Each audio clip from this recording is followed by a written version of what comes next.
Imagine that you're a humble professor sitting at home drinking your morning coffee when suddenly 4 police officers bang on your door.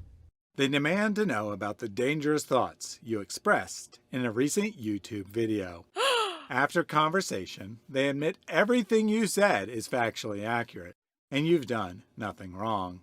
They leave, but that night, no fewer than 29 police officers surround your house, forcing their way in while you're away, without a search warrant or just cause.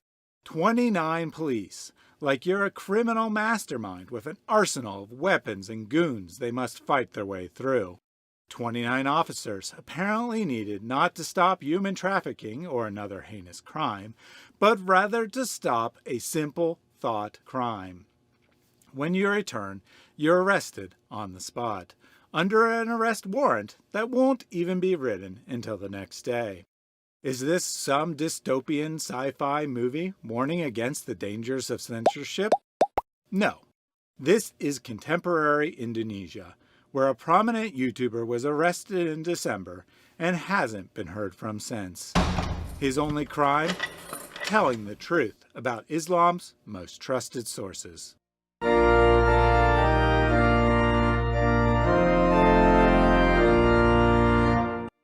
Indonesia is a battleground, not between warring armies, but rather between religions. The avalanche of apostasy just starting to take hold in the Arab world hit Indonesia a century ago and continues to grow. The island nation is now home to well over 10 million Muslim background Christians, the most in the world. As a result, the remaining Muslim majority is desperate and angry, and they still have the power to enforce their angry will. They control much of the media and government and have passed laws against insulting someone's religion. The Constitution may say one has freedom of religion, but on the ground, it's quite difficult to leave Islam. Enter YouTube. Christians have taken to the platform to preach the gospel, with greater impact and less intimidation than can be done in person. And preach they have, drawing 10,000, 50,000, 100,000 or more subscribers with videos in the Indonesian language. One such channel is Inyo Manis, a 50,000 subscriber channel run by Gratia Pello. Pello is a Coptic Christian who speaks Arabic, a language virtually none of the nation's 250 million Muslims understand. And thus, he's a big threat to the bliss of ignorance of what Islam actually teaches. Or at least he was before December 6, 2022, when Pello was arrested and disappeared from society.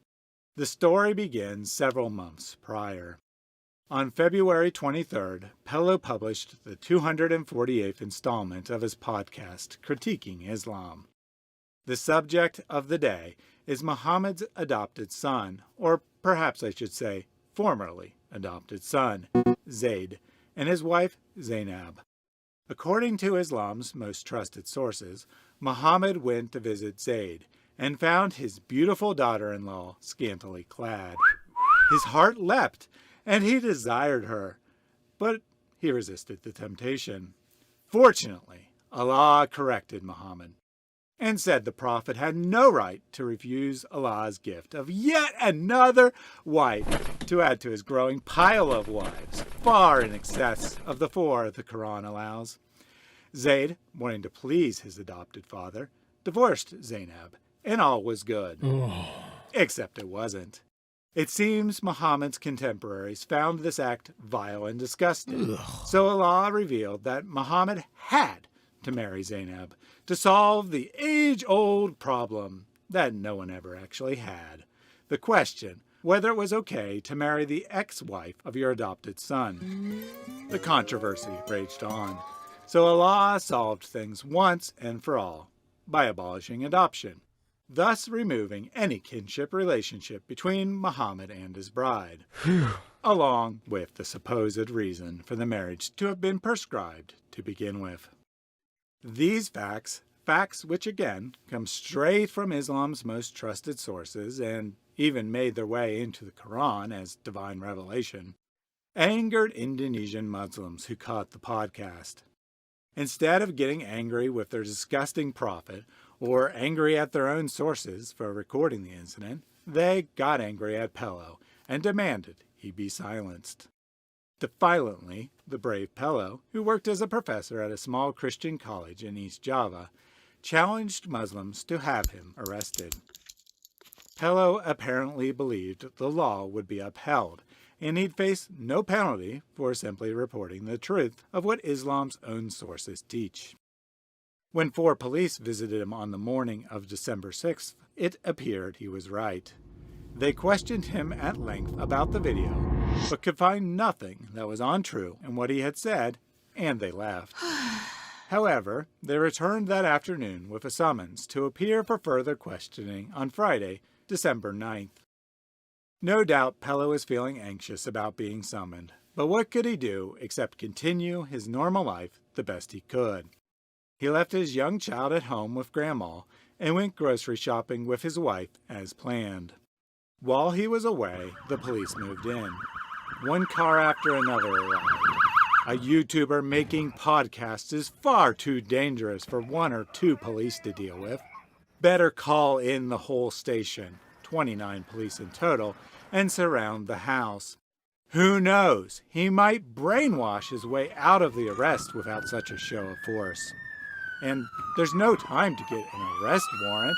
Why, this man might blow up people's minds with more facts if they wait another day.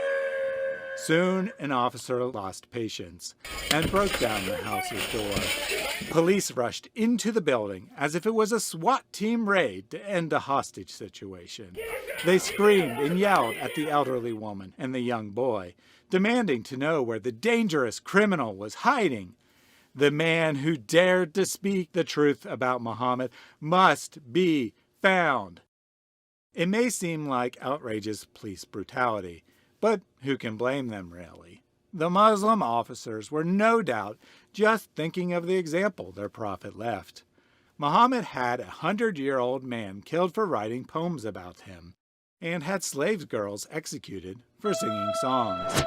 In comparison, the police weren't brutal, they were merciful. When Pello returned, he was whisked away for a night of interrogation. Did he have a lawyer? Don't make me laugh. People Muslims fear don't have rights. They are threats to society who must be stopped by any means necessary. And peaceful debate, or even the due process of the law, sure isn't going to work. Miraculously, the next morning, 12 hours after the arrest was made, charges were finally filed, and an arrest warrant was issued. The alleged crime is the most grievous of all. Not rape, or murder, or theft, or conspiracy, or anything benign like that. No, Pello was charged with blaspheming Muhammad. Welcome to Indonesia, where the Constitution means little to parts of the nation, and Sharia reigns supreme. Within days, word spread.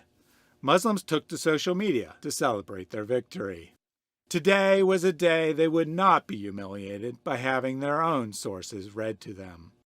Today they could pretend Muhammad was the prophet they wanted, and not the demon history reveals. Hani Cristiano, a Muslim convert from Christianity, bragged about having a high-ranking insider at the police station who arranged the arrest. One might think Hani, as a convert to Islam, would have many good reasons to believe and nothing to fear, but apparently not.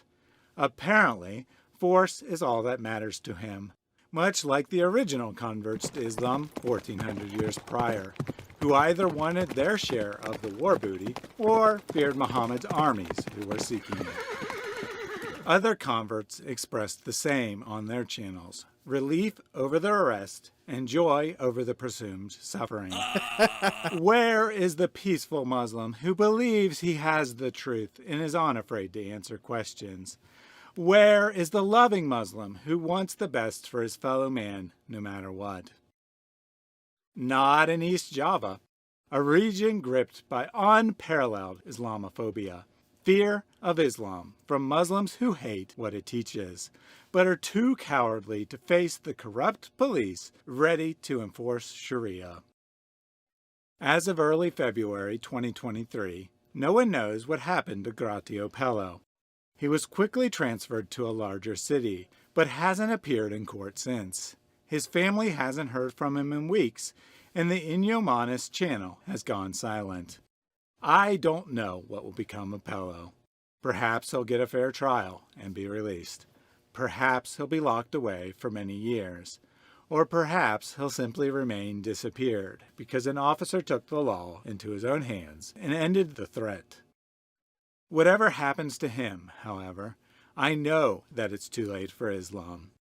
Starting with no more than a couple dozen believers ready to give it all for the truth, the church was built on the blood of martyrs.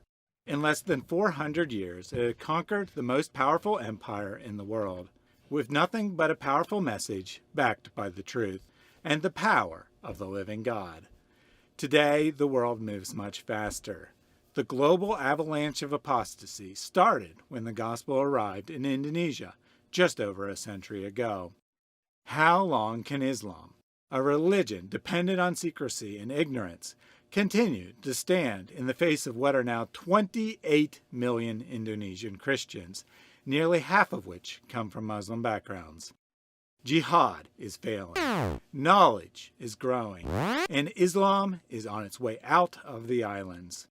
Allah is a mute idol, unable to do anything, and his corrupt Sharia police can do little to help. The Internet Akbar Allah, and the gospel is greatest of all. To learn more about Indonesia's history of Christian movements, click here for the story of Kaye Sadra, a Muslim who found Christ in the late 19th century and then led more than 10,000 other Muslims to do the same.